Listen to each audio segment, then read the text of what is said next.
never been done before. We the people tell the government what to do. It doesn't tell us. We the people are the driver. The government is the car. And we decide where it should go and by what route to do. We the people are free.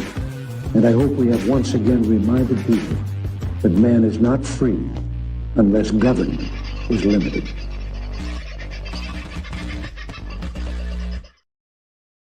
Well, g'day, beautiful people. How are you? It's bloody warm sort of a Tuesday in most parts of the country today. Victoria sweltering its bum off, and parts of it burning, unfortunately. I know the area is currently on fire down along through the Otway Ranges pretty well. I grew up down around that area, and those fires ain't going to stop much short of the ocean.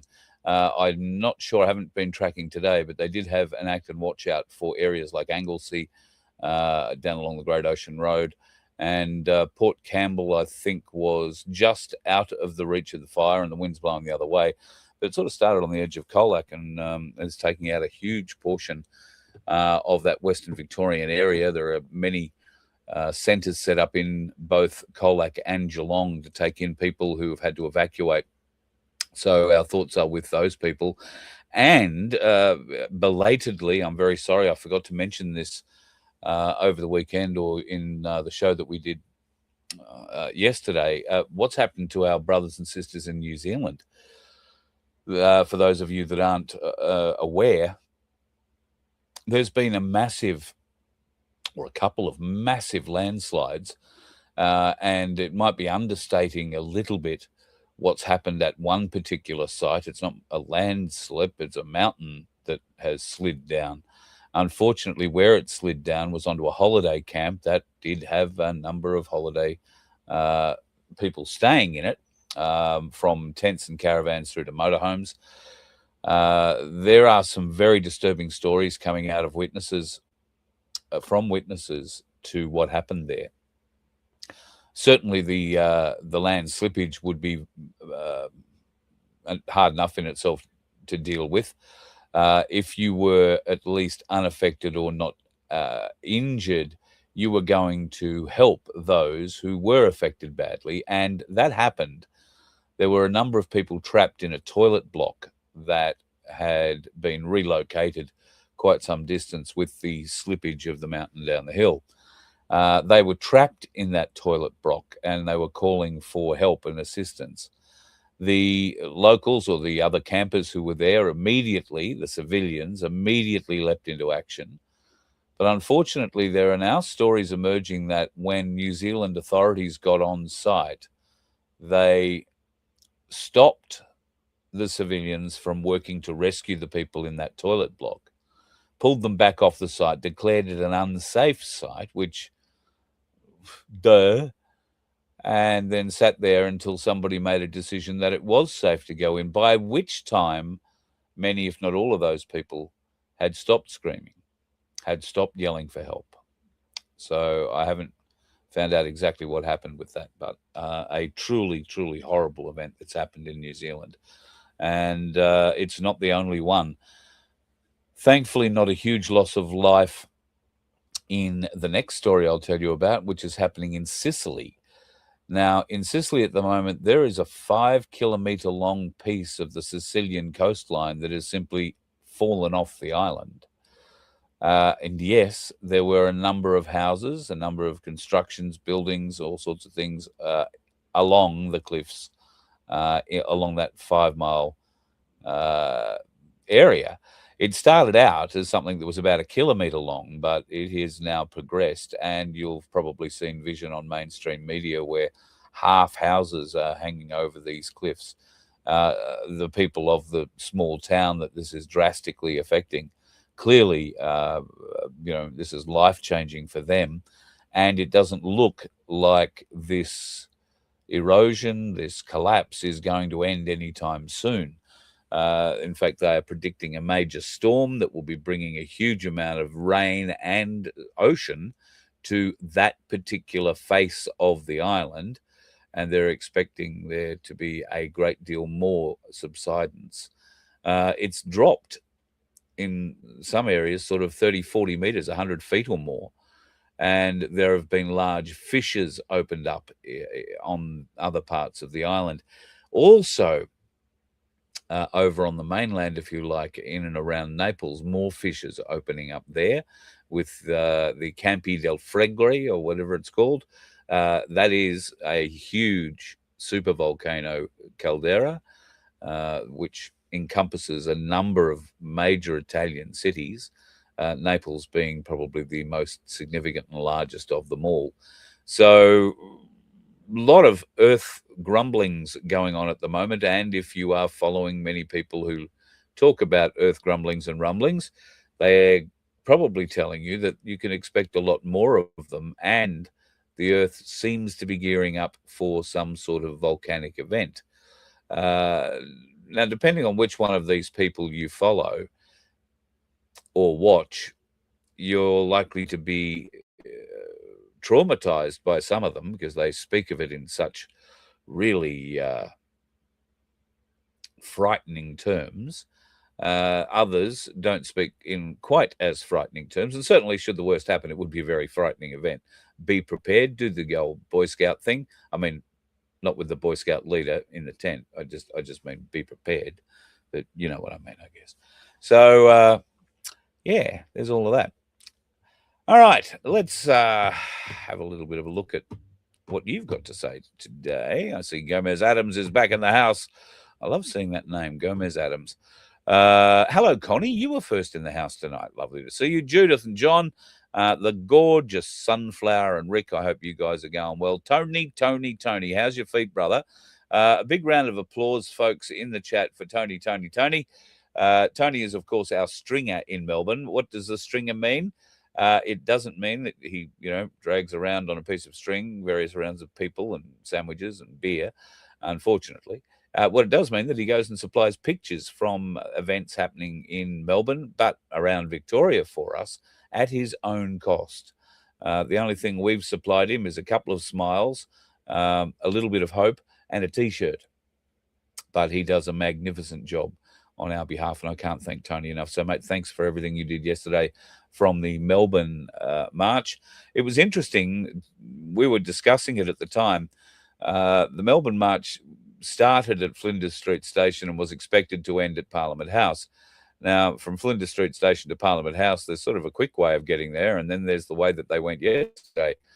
I didn't realise that there was a Invasion Day march happening in Melbourne and in Sydney and in Brisbane. And we'll get to that in a minute. And, of course, they wanted to be the kinds of folks that they are.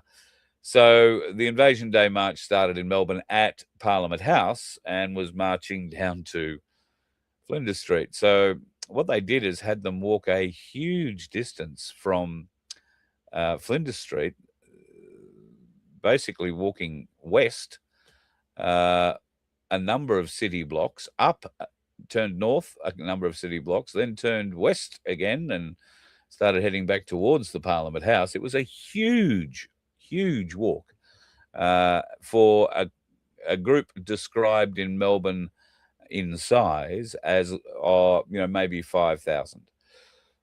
The ABC must have been doing those numbers, because even on the pictures that we saw from Tony and post the event, we've seen more pictures, although they're not showing a huge amount of pictures for the March for Australia event because, well, by and large, it was pretty boring. The Indigenous parade, crying out, whinging, moaning, Indigenous Invasion Day event, that was where the media were, because that's where all the bloody bullshit was happening. What a surprise, what a surprise, what a surprise. And it couldn't have happened at a better time with Pauline Hanson's new movie being released yesterday.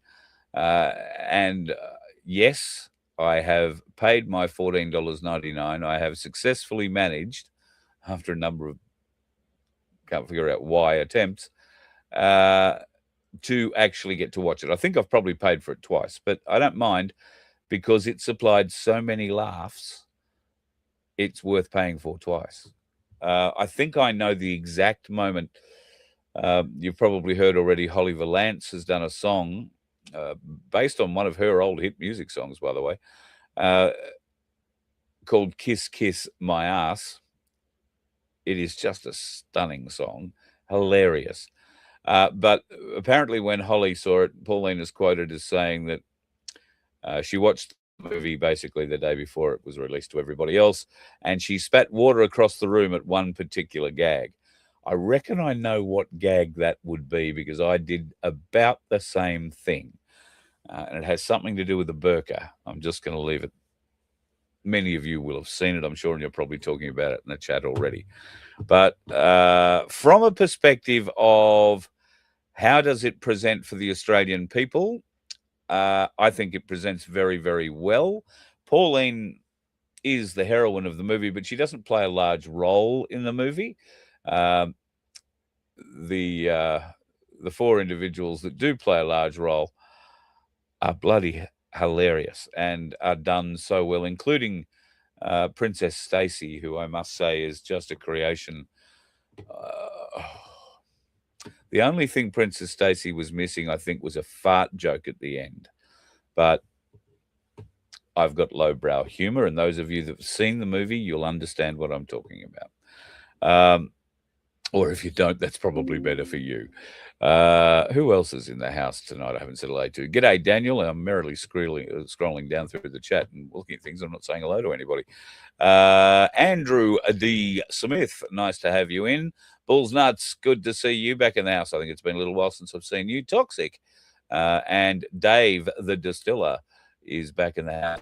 I hope you are bubbling away quietly there in your kitchen and things are progressing along nicely. Might have to pop over again for another sample. G'day, Robert. Nice to have you on. AG Lover. What is not to love about silver, folks? Let me just have a quick glance at what Ainsley Bullion spot price is. That would be $160.21. Now, other people will say, oh, the spot's higher than that because you're looking at another bullion dealer. Or you might be looking at somewhere else. What you want when you are buying silver is the cheapest spot price you can find. Okay? And that's the cheapest spot price I can find, $160.21. Today, moving on the markets, it has been a day full of rather interesting movements. Out of the box this morning, we wound up climbing to an all-time record, another record, $117.10, well, 14 US. $117 US. Now, it's dropped back, and it did drop considerably after it reached that high. It dropped back to around $103 US. So it lost $14 in maybe half an hour. It was ridiculous trading. And then it started climbing its way back. And right now, it's sitting at 110.85, call it 111 US dollars an ounce. But it is still not matched to the physical price of silver in the Asian markets. I speak particularly of China, Tokyo in Japan, and the Middle East markets, of course, with Dubai. And now India has been brought into the mix as well as a strong buyer. So be prepared. There is going to be a little bit of volatility in our stock, but I would suggest to you that don't go selling your silver just yet. And I haven't had time to upload the pictures, but I can tell you that Ainsley Bullion in Melbourne today had about 20 people lined up outside their door waiting to get in. They were so busy. Now, I've had a few phone calls about that today. Peaked today via the chart at $170.71. That's Australian dollars, I'm gathering, Vincenzo. So 20 odd people deep at the front door of Ainsley, which I think is not unusual at the moment. People understand that something pretty weird and wonderful, if you happen to hold silver, is happening right now. The silver gold silver ratio is sitting at 45. 45.92. So I'd call it 46. But even still, that is getting pretty good. And not for me to tell you what to do with your investment. If you've got silver and if you want some gold, I would keep looking at that gold to silver ratio. At the moment, that means it's about 46 ounces of silver to buy 1 ounce of gold.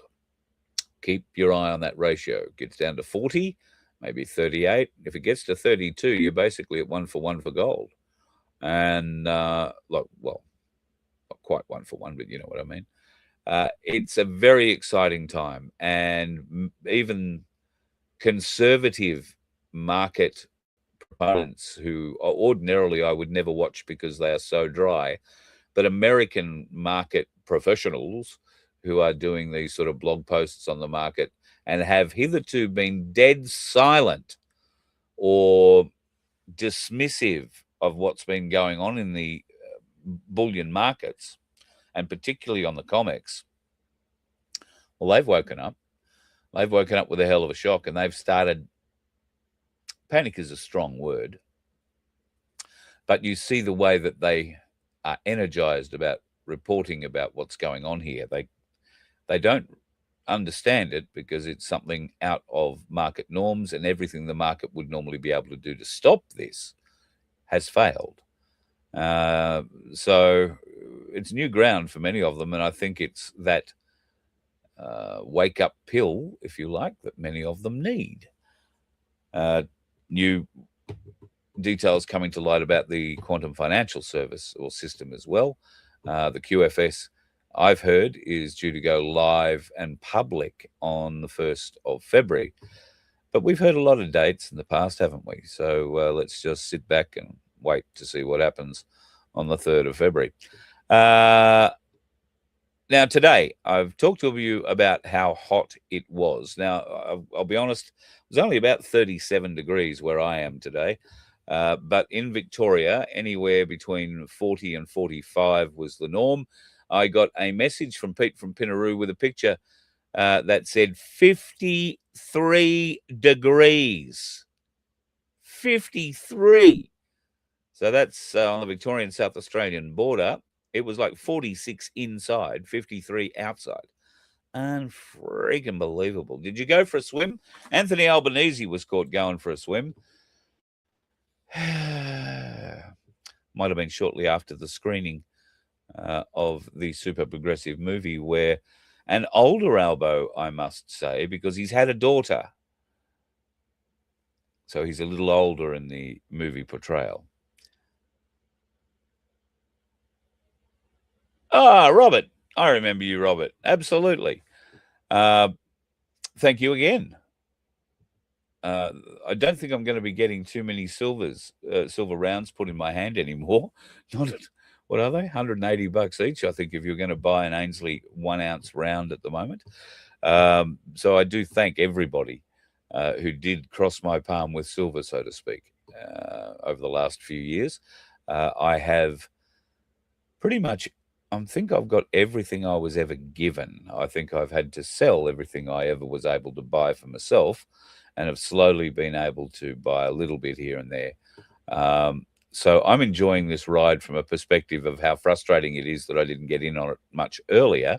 I am living that dream, as many others are, but I'm still talking to people who don't even have 1 ounce, let alone 10 or 20 or 100 or 600 or however many you've got.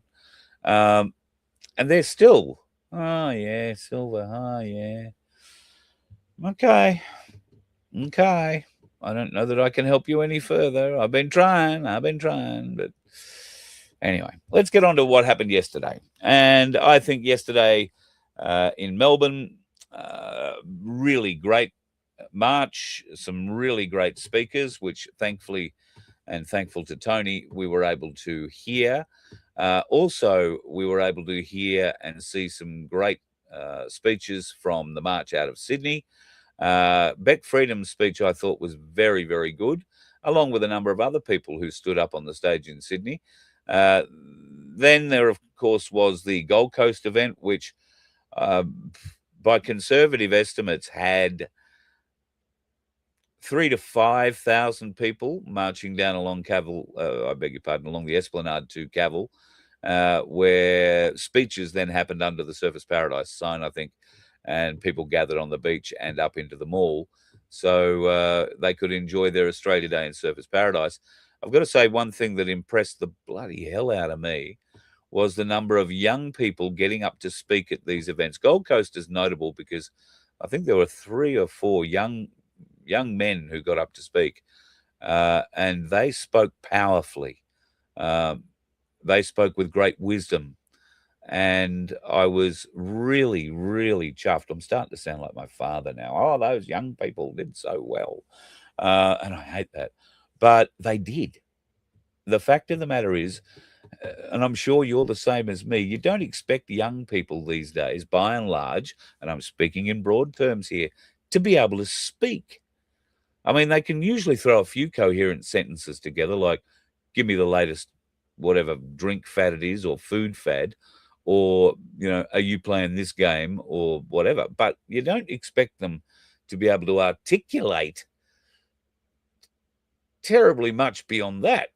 I have to say that the speakers that I saw around the nation yesterday, and we didn't see them all, not by a long shot. I really would love to be able to get us to a point with FBN where we have stringers in every city. I mean, we pinched Chris Scovery's vision yesterday, and thanks, Chris, again, off YouTube. I noticed yesterday, Vince and I both noticed yesterday, a huge lack of the main streamers coming out to stream. In fact, our live stream was the only one covering things nationally, as near as I can tell. And we were able to jump in on the back of certain other streams off other platforms, including Kick, which I'll be honest, I'd never even heard of until yesterday. But the boys, Ozpill, who live streamed on Kick, live streamed himself and nothing else. They live streamed his speech and turned the camera off. Not useful, not helpful, not to me, but certainly not to give the message more chance to get out either. So if I could ask you a favor next time, Ozpill, keep your cameras going. I mean, I did see it stayed going for a little while he was talking to his adoring public, and all power to him. But it's important that the message gets out on as many platforms as possible, not just a singular message. And I'm only saying you because it was your feed I was following. There may well have been others there doing their own thing too. But this is what we want FBN to be. Between Vince and myself, we want anybody who's setting up a rally like we've seen in the last day, and we are going to continue to see going through this year. If you are looking for one place to be able to go and click on to see rallies from around the country, then we want to be able to provide that service. And we're lucky that we've got Tony in Melbourne, and somebody else who might come along and help. Yesterday, I had Dan Somerville, who many of you know from Queensland. Dan was the guy who provided the pictures, and I can't thank him enough for the event yesterday on the Gold Coast. I forget who we fell onto yesterday afternoon from the Brisbane event. But unfortunately, as is the thing with streaming from a mobile phone, and if there is particularly a march leading up to that speech event, the mobile phones get very hot while they're streaming, and they do chew through the battery. So what most of us do is plug in an external battery and make sure that it feeds directly into the phone. What that essentially does is you've got a battery working very, very hard at both ends. It's working to provide all the power that the phone needs to keep transmitting signal, while working really hard to suck as much battery out of this external battery as it can to keep doing the things it's meant to be doing. And eventually they overheat, or they just go flat. And that's unfortunately what happened to us. Halfway through Malcolm Roberts' speech, we missed Pauline's totally, and I'm not sure if Bob Catter was there, but would have loved to have had Bob's speech on. There were a couple of other speeches that were very, very well received, I'm led to believe, but I haven't got any evidence of them. So, folks, if you want to be part of our camera team, particularly for any of these sorts of events, if you regularly go to them, it's not a hard thing to do, and we can give you a few tips on where you should be so that we can get some audio and all that sort of stuff. Yeah, as Vince says, 40 degrees doesn't help either. So anybody that was brave enough to venture out into the heat yesterday and hold a mobile phone up in the air to live stream, hats off to you, but put it back on again because you don't want to get sunburned. But yeah, we would love your help. We can't do it without you. And what we can promise at this point in time is a Stringer t-shirt. You never know what else might come from that. But a Stringer t-shirt is not to be sneezed at. You can go and ask Tony about that. So, as I said, there were Invasion Day events set up in protest for Australia Day. The usual whingers, the usual whiners. There has been one particular picture which has been shown around the nation and has received a certain amount of criticism. Here we see old mate in his wife beater. I see he got dressed up to come out for the parade, educating one of the younger members of his community dressed in an American football jersey the proper way to burn the Australian flag. He says it's not everybody's flag. Not everybody agrees it's their flag. How would it be if I got myself and some 13-year-old white kid to walk into Queen Street Mall and burn an Aboriginal flag? How would you feel about that? Because you've stated that the flag that you burnt doesn't mean anything to you. Would it help you to understand that there are many people who tolerate the Aboriginal flag that you wave as an indulgence more than anything else? Don't show it much respect. Let you wave it. How would it be if we started setting them on fire like you set the one we have on fire? Will you take that on the chin like the other Australians have that were there, didn't do anything about it? I wouldn't expect to at your protest, but you wouldn't have been brave enough to do that down at Pauline's protest, would you?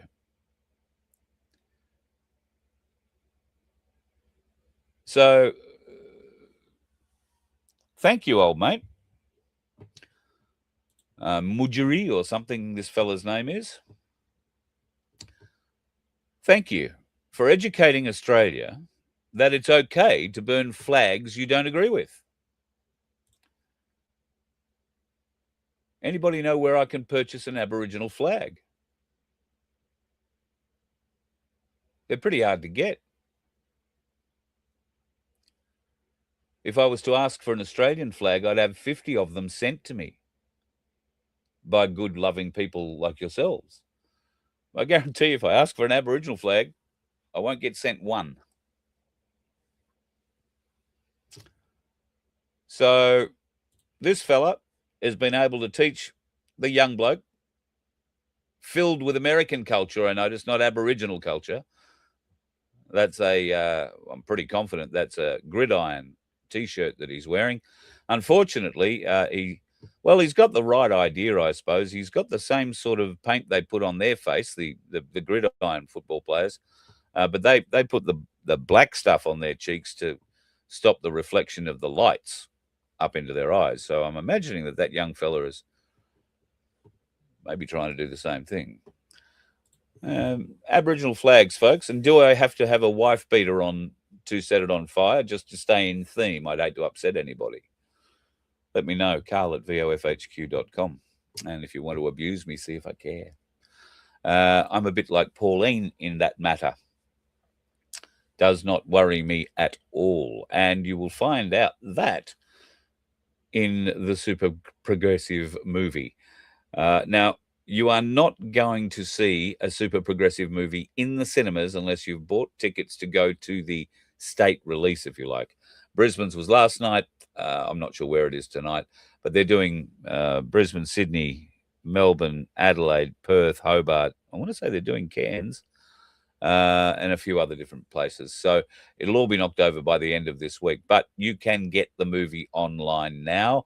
A superprogressivemovie.com.au, I think it is. It might be .com. And I can tell you, it is very funny. Very funny. The people who wrote it deserve to be commended. Some of the gags, I think I'm going to watch it again because some of the gags are visual, some of the gags are oral. So you start, that doesn't mean they suck. That just means you've got to listen. Oral, not oral. I beg your pardon. Oral. And sometimes they're a combination of both. So it's one of those movies, I think, that is well worth a second watch because there is so much in it. So much in it. And congratulations to all and sundry involved with it. I think you've got a huge hit on your hands. Pauline has been saying that wouldn't it be great if the song went to #1 on iTunes or Spotify or, all of those platforms. And I think it has.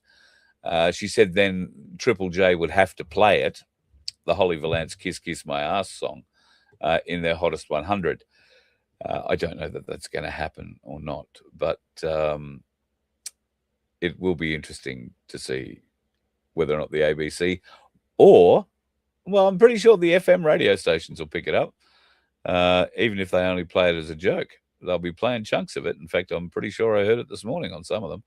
So not that I listen a great deal to any of them, but it does happen that way. So the laughter is certainly stopping in Canberra. Pauline Hanson and One Nation have been able to, prior to the lead up or prior to the release of the movie, and in fact prior to the breakup of the Liberal National Coalition last week, have been shown in polls once again to have stretched their lead above the Liberals to something like 6 points, and Labor have dropped back again even closer. Now, one of the, I guess, concerning things for Albo Sleazy, and there must be a number of very concerning things for Albo Sleazy, is this huge and what appears to be immediate rise in popularity for One Nation. Now, I don't think for 1 second that this is an immediate rise. One Nation have been bubbling away and working extremely hard to engender, I think, a true Australian spirit, I think is the right way to say that. A true Aussie, trying to get us to remember, I guess, what our true Aussie spirit was.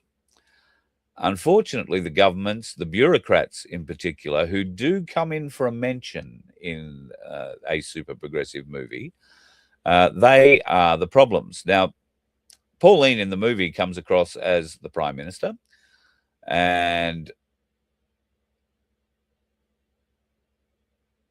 she comes across as a very caring Prime Minister trying to look after Albo and his woke crew.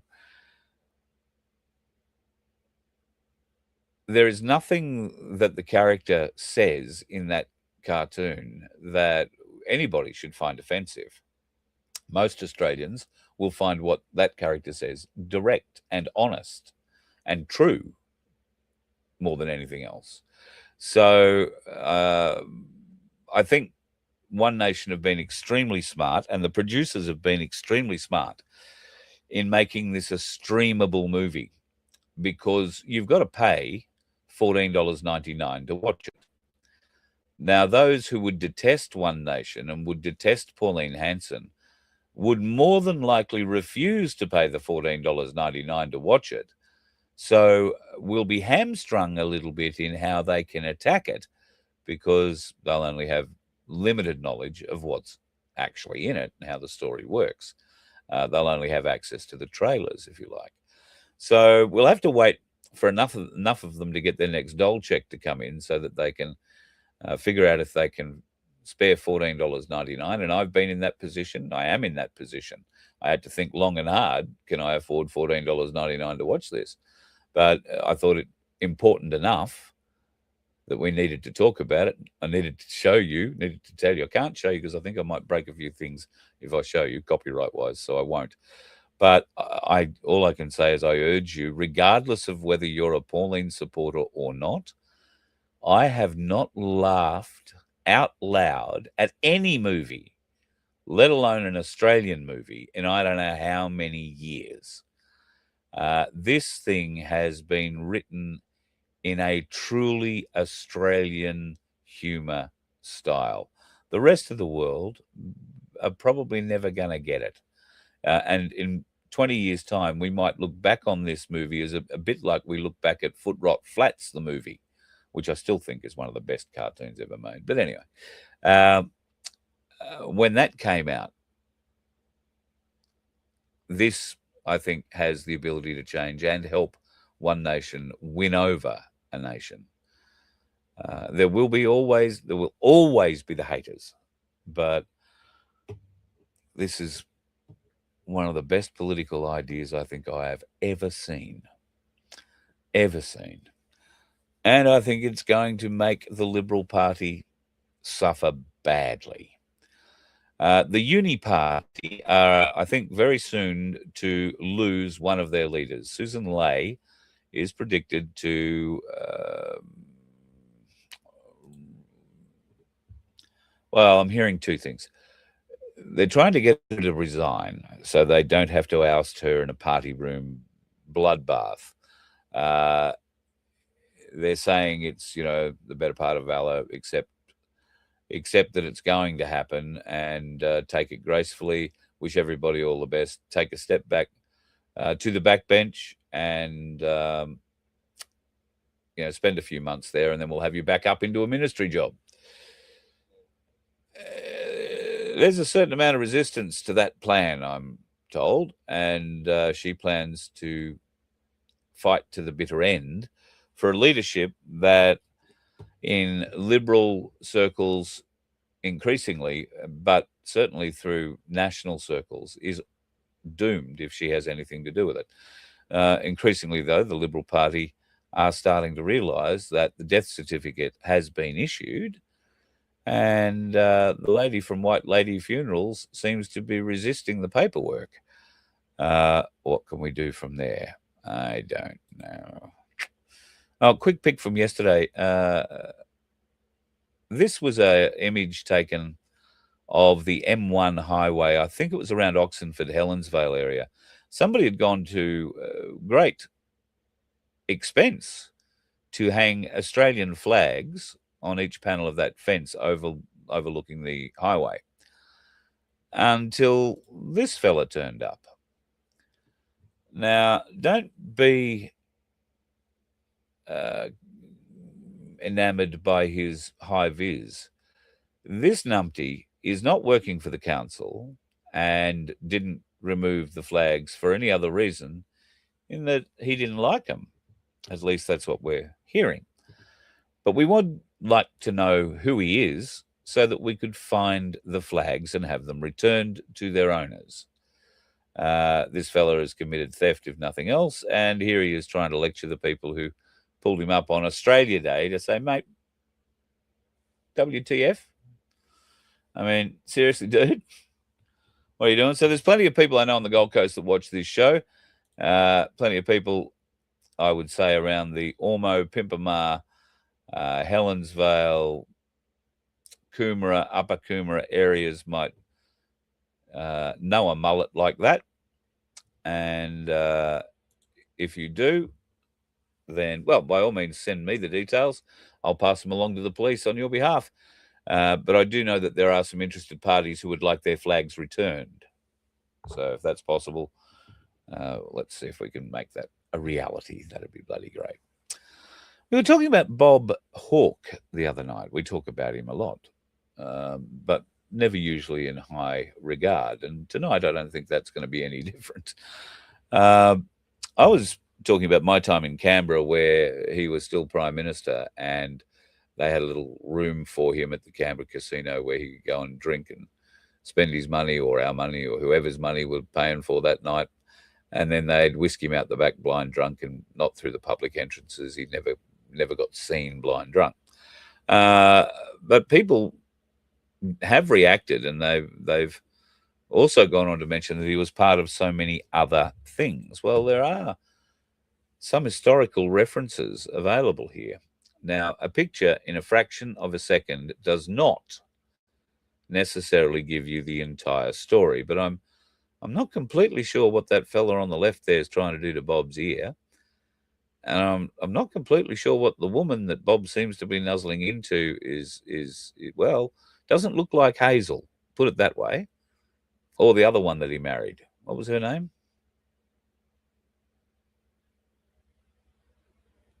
Nearly had it. Started with a B. But the person I'm interested in is the blonde in the front there with the Collingwood head scarf. Do we think that could possibly be a very young Katie Gallagher hanging out with Australia's drunken alcoholic Prime Minister, who had more than one serious question asked of him about his involvement in Masonic rites, sex trafficking, and of course his involvement in all sorts of satanic ritual abuse, some of which has been detailed and chronicled by a couple of survivors. I think Rachel Vaughan has something to say about Bob Hawke, and I'm not even sure if she's still alive. Actually, one of Bob Hawke's daughters was very badly traumatized by something. Hazel, the mother, understood that. May have had something to do with how their marriage eventually wound up breaking up, but I think that would only be supposition. Bob's daughter was suffering all sorts of mental health issues, we were told, and she came out on a number of occasions and told some horrible things about her dad, all of which were hushed up by the mainstream media or not put up at all, or a variety of things. So now, many of those things have come to light.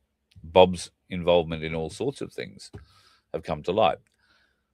And if that is a young Katie Gallagher, pardon me, sitting there bottom right front, I have some serious questions about her as well. Mind you, we've all got serious questions about that cow, haven't we? All right, got a couple of things just to finish off with. I found this one to be absolutely one of the best stories out of the Australian I've ever seen. Uber has abandoned its 2030 net zero pledge as its chief executive signaled that drivers and governments were turning their backs on electric cars.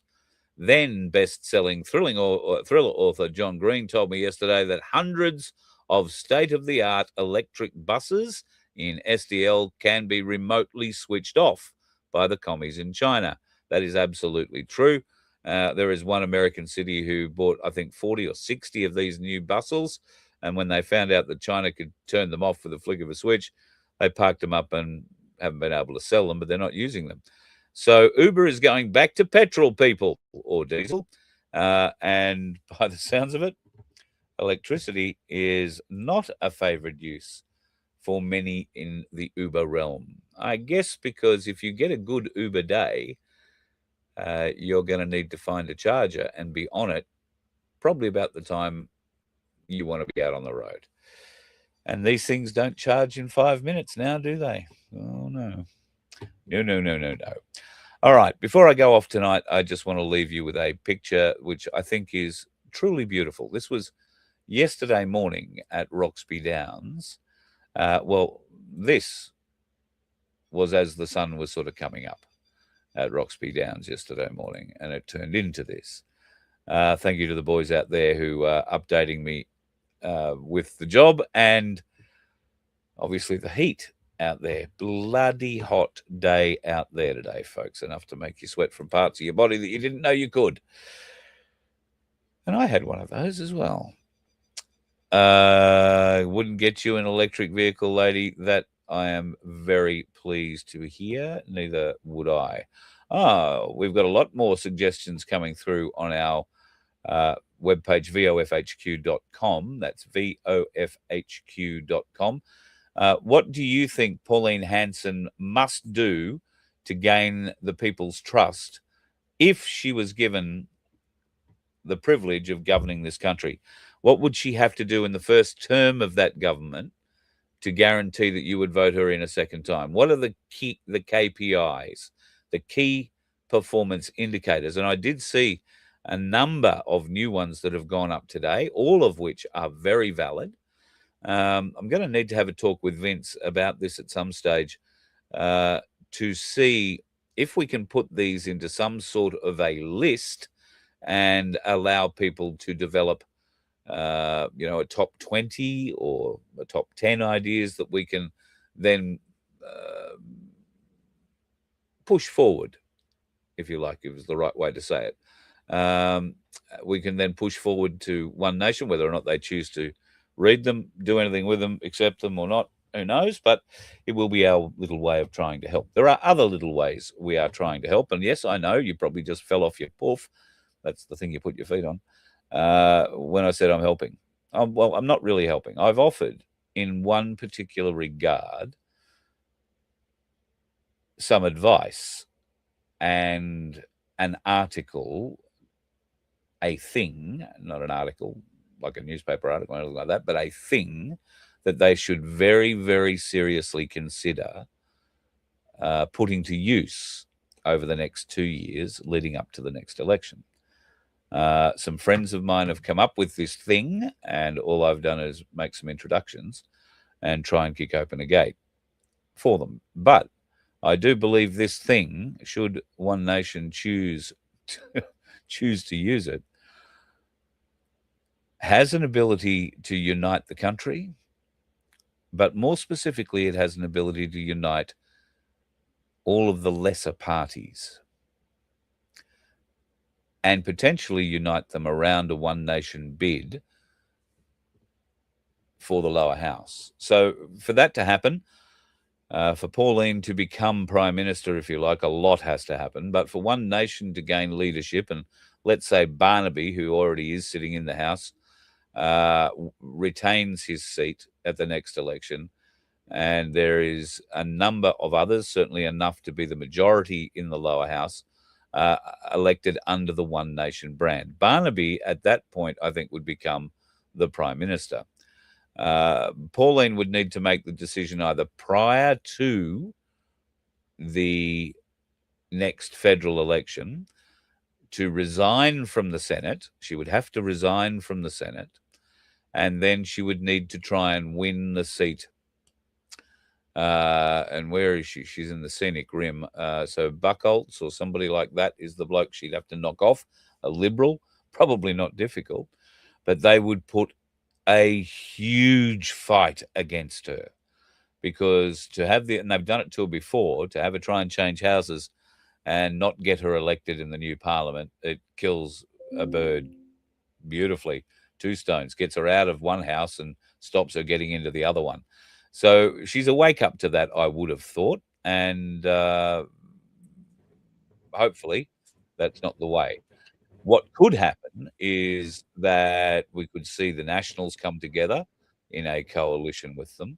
And I think we will already see, judging by what I saw out of the speeches yesterday at Brisbane, a loose coalition between the Katter Party and potentially Clive's mob going forward. I don't know. We'll wait and see. Clive is sitting in the sidelines at the moment. He is putting out press releases. He is not mentioning One Nation by name, but he is saying the country needs choice and changes. He's not even offering, Palmer United or Unite Australia or whatever it's called this week up. So let's just see where Clive's loyalties lie. Vincenzo, you have popped yourself in for a reason. Yes. I have a question for you. Due Go to the ahead. fact that the South Australian election is the first one in this role that's happening, do you think that Pauline Hanson needs to determine this way forward now? Because in 2 months' time, there's an election in this state, and considering Liberal and Labor have been seated in the power since 1908, just for anybody, because I have a Facebook on my page On your that I've Facebook? done showing that on my Facebook. Yeah, I have a Facebook. You know how much I hate Facebook. But do you think that they need to start giving this answer out? And is that perhaps something that's coming with this February 1st special mention?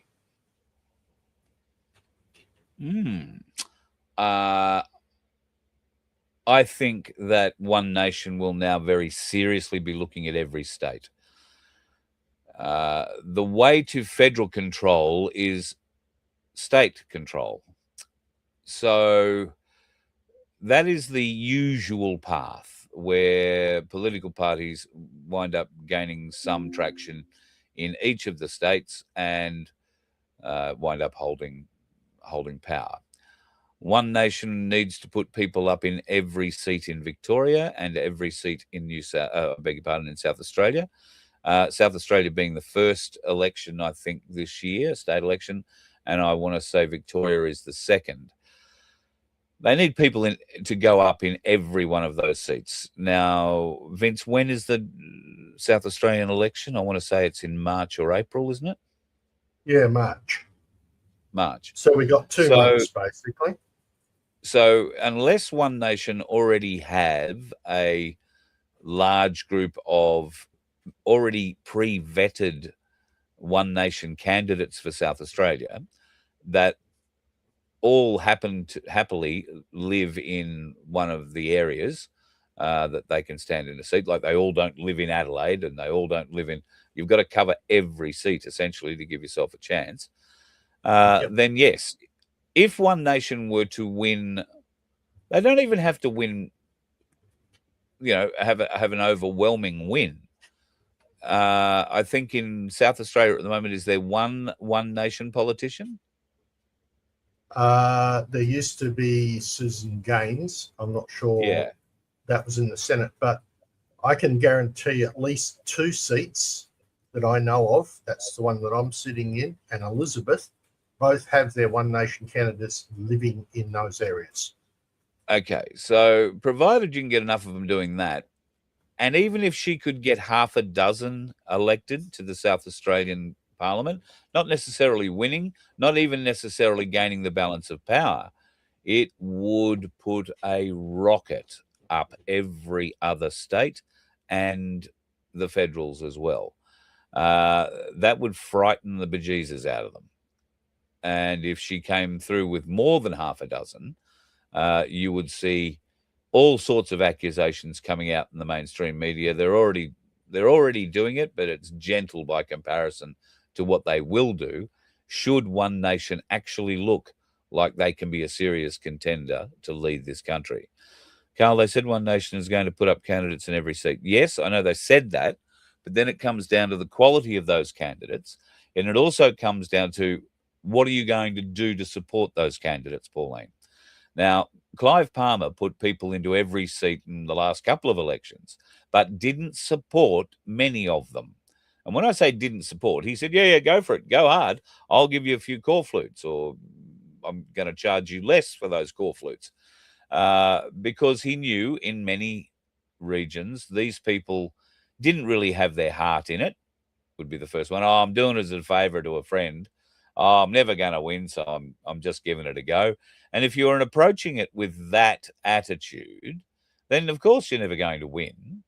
And if you're not going to put your own money out of your own pocket into your own campaign, well, why would you expect Pauline to put money out of her pocket or the party's pocket into yours for the campaign? I'm sure they should. Every candidate should get a base amount that the party says, well, this is, because the party can't say everybody gets $100,000, right? They might be able to say everybody gets $1,000 or $2,000 or $3,000 or $5,000 if they're lucky. but I don't know how many seats there are in the South Australian Parliament. Call it 70. So it gets pretty exy after a while. Oh, it's okay. Gina's backing her. Well, is she? Do you know that? I certainly don't know that. Actually, yes, we do. What? They're not. She's not backing her in a way. Well, Pauline's talked about it already. So now you're qualifying yourself. Now you're qualifying yourself. Is Gina backing her or not? She is assisting, not backing. Right. So thanks. She is not backing her. Yeah. The assistance she's offered is to introduce 3 mining people, I think, to Donald Trump at a Mar-a-Lago thing for $100,000 donation to One Nation each. That's smart, but that's not her donating $300,000 to Pauline. No, and look, she may well be putting money into it, but don't pull me up, Vince, when you can't qualify what you're saying. All right. I am just going from what I have actually heard. She has assisted in giving them transport to various locations. I would have used the word assisted if I wanted to, but I didn't. I used a different word, and you wanted to come in and pull me up on it. Now you've changed the definition of what I was saying. So let's not do that. Okay, that's him telling me off, people. So I'll leave. That's the spirit. It also throws my train of thought, which makes it more difficult to continue. Sorry, mate. Didn't mean to do that. So these sorts of things, little things, but words mean things, folks. Okay? And don't try and change the words I use, because in most cases, the words I use are used for a specific reason. And some of you figure that out, and some of you can't, sadly. So it's all good. It's all a learning experience for us all. So we shall press on, push on, and learn on. And I do recommend you go and learn from watching a super progressive movie with One Nation. I didn't want to talk about them all night, but it certainly is a very funny movie. And I'll be amazed if you don't come away with it thinking it's probably one of the best Australian things you've seen in an age or an eternity. So I commend it to you, and I hope you have a bloody good time. Sit around with a beer and laugh your ass off with it, because I know I will the second time I watch it. If you are heading out tomorrow, I believe weather in different parts of Victoria is just going to be horrendous again tomorrow, with total fire bans in the Wimmera and Mallee and certain other areas. So, folks, stay safe, stay out of the heat, keep hydrated, and more particularly, keep your animals hydrated, okay? I was reading an article this morning, or I think it was this morning or last night, about vets saying that many animals are coming in dehydrated at this time, just family pets, because there is not enough cool water. You might think it's okay for your animal to drink warm water, but would you drink warm water? I guess if you had nothing else, you would. But some cats can be fussy, and apparently warm water is not something they like. So fresh, cool water, or at least a bubbler or something that sort of stops it from stagnating, apparently will make all the difference to your pussy if it's getting thirsty. And on that note, I think I'll let you drive home very safely. Be careful. Watch out for the dickheads. And I'll talk to you tomorrow. You let one ant stand up to us, then they all might stand up. Those puny little ants outnumber us 100 to 1. And if they ever figure that out, there goes our way of life. It's not about food. It's about keeping those ants in line. That's why we're going back. Does anybody else want to stay? Let's rock!